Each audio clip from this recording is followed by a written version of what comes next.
That was a fascinating day of Test match cricket. The ebbs and flows, the highs and lows of each team trading blows with each other, it was quite something. I mean, for a guy who loves cricket, for the audience who loves cricket, especially Test match cricket, I always tell my friends Test match cricket is the most fascinating game of cricket. It's the most absorbing and the most nervous game of cricket. This is exactly what I meant. You never knew which side the ball, which side the match is going to swing. Well, the ball didn't swing, but the match definitely was swinging either side. And I know as a India fan, today might not have been the best day in terms of outcomes. But if you like cricket and if you like Test match cricket, this is probably the best outcome you could have hoped for. England was always going to put up a fight. We all knew that. They were always going to score runs quickly, baseball or no baseball. This is a very, very strong response from England, very positive response from England, and you always knew that it was around the corner. So even a score like 570, yes, we thought that maybe we can get a lead of about 100 runs, but that was not to be. We did get a lead, albeit a very, very, very small lead of 6 runs, but hey, it's a lead nonetheless. But I think at the end of day three, definitely England will be the happy among the two teams. Not so much because of where the match is placed, but more because of the fact that where they had to come from to get to here. Remember, after India put up 479 or 478, and that's quite a formidable total. Sure, the yardsticks of what is possible, what is not possible are changing by the day, in especially in Test match cricket. But still, having a team put up 450 plus, batting second with a good against a good pace bowling attack, which had the likes of Bumrah. No matter how good a team you are, no matter the fact that you're playing in home conditions, still it takes quite a lot of batting to do that. And might I say that they did it quite effortlessly, So sure, there was a good 100 that was scored by Ollie Pope, but just about 100. There was almost 100 scored by Harry Brook, 99. But everybody basically chipped in, and they didn't just chip in; they chipped in at a good clip, So it goes to show that you don't have everybody need not have to make big hundreds for the team to do well. All you got to do is everybody's got to contribute and everybody's got to do it a good clip so that the game moves forward.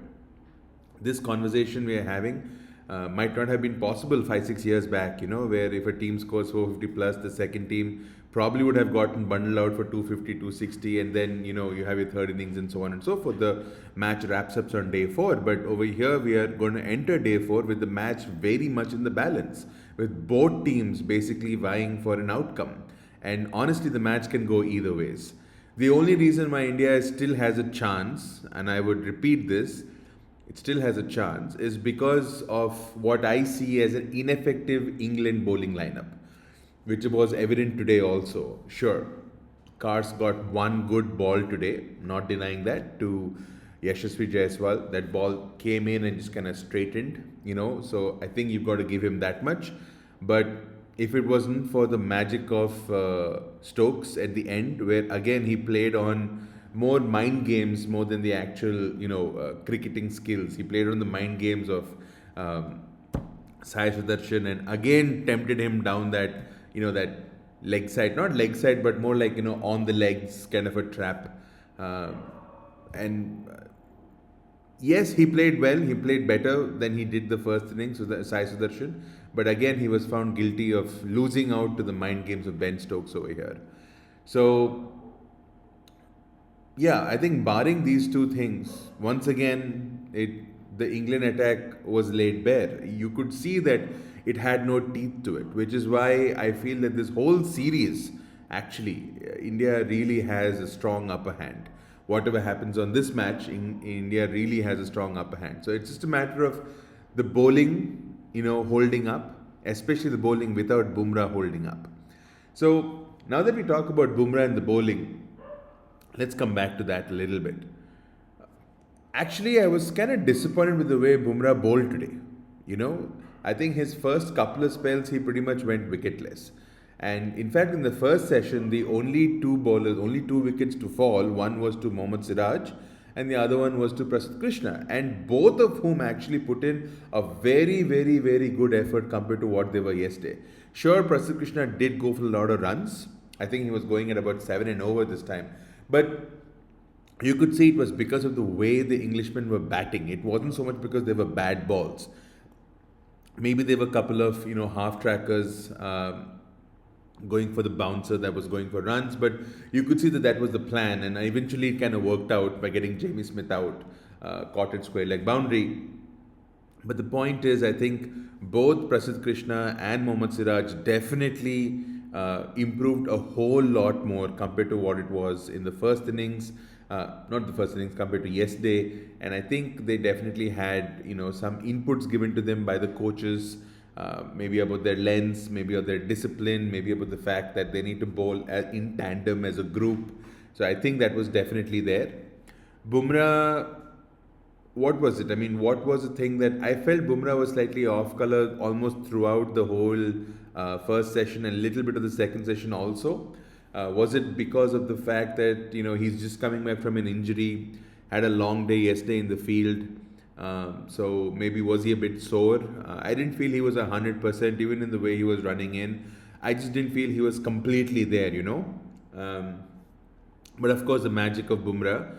The moment the second new ball came in, I think, first of all, I thought we got very lucky getting a wicket just before the second new ball came in of Jamie Smith, who was looking fantastic. So, had he been there to see the second new ball, maybe it would have been a different story altogether. India would probably have been in the, not in the lead so much, but would have probably been chasing. But Bumrah coming back into his, was it his third spell maybe? Knocking over a couple of tailenders. You'd expect that from a guy like Bumrah, but he did it in spectacular fashion and once again gets a 5-wicket haul. I don't know how many times Bumrah picks up these 5-wicket hauls. Looks like every time he goes out to bowl there, a 5-wicket haul is there for him for the taking. But let's talk a little bit about the support act, which is Ravindra Jadeja, who I felt did a very good job. He bowled a tight line. He did his part and kept them at bay, did not give away free runs. And by the way, he did get some very good perches of the pitch, some balls turning very, very sharply. So he's going to be a very important part in the fourth innings. I expect him to play a much larger role. Hopefully, he'll hold one end up, by bowling a really long spell, 10-15 overs, and give the team the control that it needs while they attack from the other end. That's the way I would see it happening. And I think Mohammad Siraj, let's talk a little bit about him. Maybe I was a little bit too harsh yesterday when I said that, he just didn't seem in the zone yesterday. And I don't think it was just me. I think a lot of people, from what I was hearing in podcasts and everything else, I think a lot of people felt that Siraj was a little bit off color. But today, I think one thing you can never fault with Siraj is his heart and his application. So maybe the effort wasn't paying off into something that was sinking, but today definitely he kind of worked past it. It's like a batsman who comes in and he's kind of really struggling for runs, but he kind of grits it out. I think the same thing even bowlers do, and in test matches often from a day to the next day there's a big difference. I think that's what we got to see today also. So Mohammad Siraj today was definitely a much improved bowler. And I think as the series goes on, he'll definitely, become even more and more and more effective. So, see, you don't need every single bowler of yours to be a Bumrah. But what you do need is people to be consistent. What you do need is people to know that you're a threat. So, for example, the wicket that he took off Ben Stokes, the ball itself was okay. I mean, it wasn't like an unplayable delivery. But it's not necessarily that ball that matters. It is the build up to that ball that's important, right? And you could see that the pressure was there. You could see that constantly he was in the right areas. Constantly he was getting the ball to nip off the seam. It was a lot of wobble seam stuff that he was bowling. So you could see that definitely there was the right effort and the right, focused approach that he had compared to his effort yesterday. Prasidh Krishna, I thought, was very, very impressive. I think he was just very unlucky. There were a lot of times when he missed the bat by not much. I thought his pace was good, his energy was good, his rhythm was good. Prasidh Krishna comes off as a person who, even if you take him for runs, I don't feel his body language changes much. Even if he was going for a four or a six, it wasn't that he was overtly concerned about what was happening. Especially with the Jamie Smith dismissal, you could see that there was a plan with four men on the leg side boundary, square leg, deep fine leg, so on and so forth. You could see that there was a plan that he's going to ball short and he's going to ball a well directed bouncer. And even though a couple of them did not work out, in fact, I think he was hit for six just a couple of balls before he eventually got out. He still kind of stayed committed to that plan. So, in a way, Prasidh Krishna is definitely the captain's bowler. He'll do what the captain asks him to do, and I think sometimes you need those kind of characters in a test match. Who are there, who are team men basically, and who follow a plan. And this is the plan. That's what I'm going to do.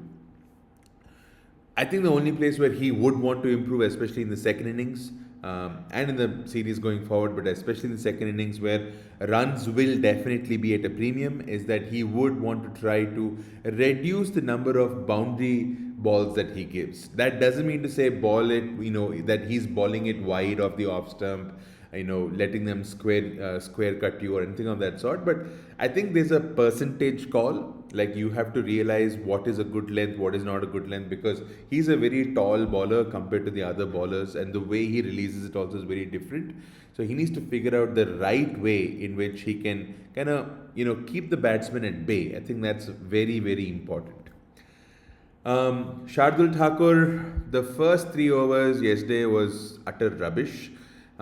Today wasn't really all that different. I am surprised that he had such a small, limited role to play in 90 overs. Was it 90 overs? Yeah, I think about 100 overs odd that they actually, or maybe 110 overs, 100 overs that you bowled at the opposition. You've picked a guy to be your bowling all-rounder versus your batting all-rounder in Nitish Reddy, and you've given him like 6 or 7 overs.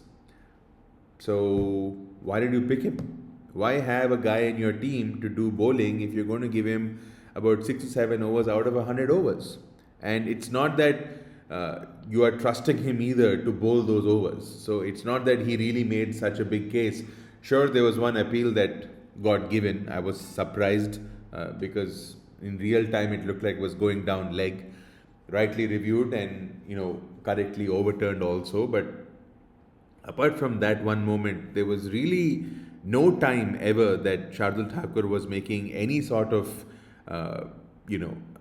impression that he is going to be threatening in any sort of way. Apart from the loose half tracker or the short ball or, over pitch delivery, there was nothing. There was no seam, there was no spin, there was no movement to it, there was nothing to it, there was no control. So I think Nitish Reddy would have done a much better job in bowling compared to this stuff that was happening there. So I'm not sure if Shardul has really done his case any favors by the kind of bowling display he did and the batting display he did. The batting also was extremely underwhelming in the first innings. He is going to get a chance in the second innings and a very important role he's going to play tomorrow. But this kind of thing is really not going to help his case at all in the coming matches. And if this is the kind of performance that's going to continue, then I wouldn't be surprised if he definitely gets dropped in the next match itself. Talking about Jasprit Bumrah, 5-4.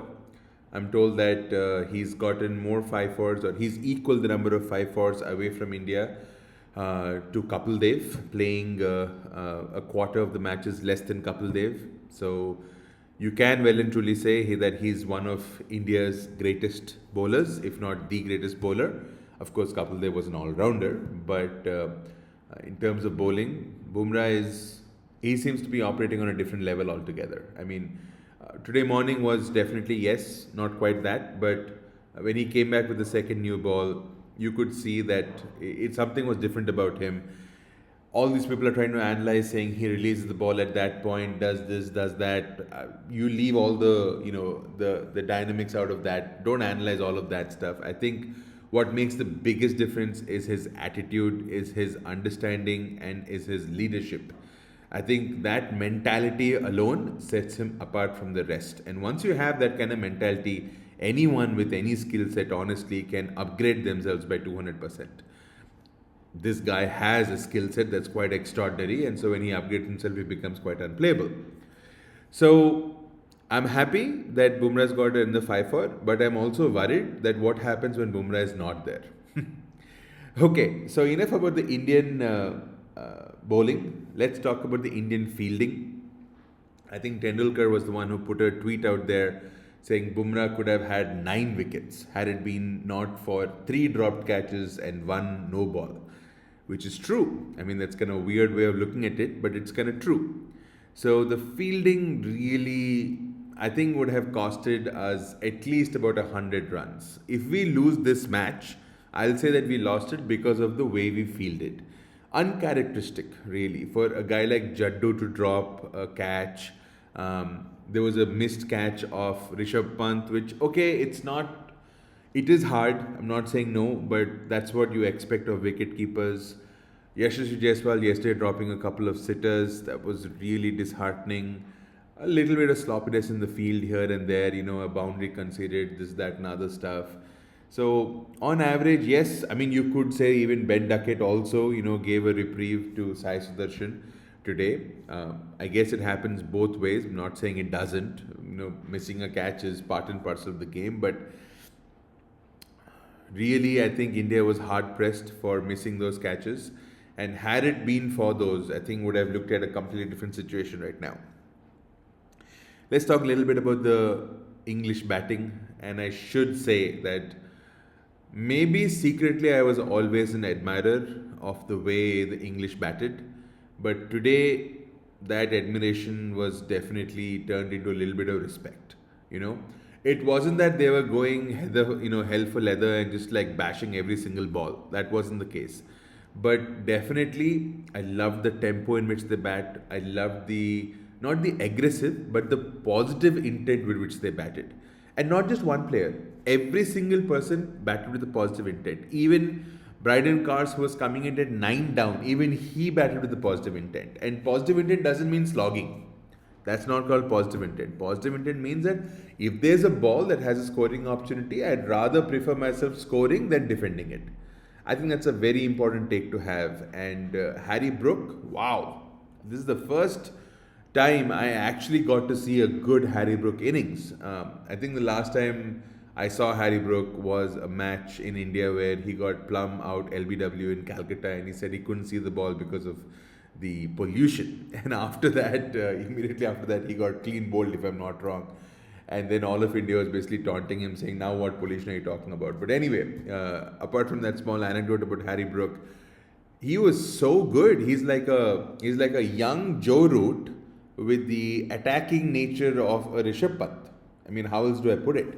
I think I'm kind of elevating Rishabh Pant a bit too much over there. But yeah, he had the attacking nature and the shots of the modern day player, but the classical rendition of a player like Joe Root. It was quite a treat to watch, and he richly deserved a century. I don't think. Okay, sure. I'm not going to say if someone who got a century didn't deserve to get a century, but Ollie Pope looked fidgety. He looked all over the place, and I always felt that he would be getting out any minute. But Harry Brook wasn't the case. Harry Brook looked calm, looked reassured. He took on Bumrah, yeah. I mean, he took on Bumrah in a very, very proper manner. He really took him down. He was walking down, he was playing a couple of good shots. Thus, the first over of the day, the fifth ball he hits for a 4, and the sixth ball he hooks for a 6. On the first over of the day, after the previous day you had a reprieve on 0, that is what I call attacking nature. It's not positive nature. That's what I call positive nature and attacking nature too, obviously. But that is exactly what I meant by the mentality that if there's a ball to be hit, I'm going to hit it. I'm not going to defend it simply. That's called backing your abilities and saying, okay, I can do this and I'm going to do it. So I think the combination of Stokes and McCullum comes off as a cool dude, like 007 kind of guy sitting out there with his legs up and feet with socks, and like only thing missing is a cigar, and you know, like full outright gangster style coaching. I love it.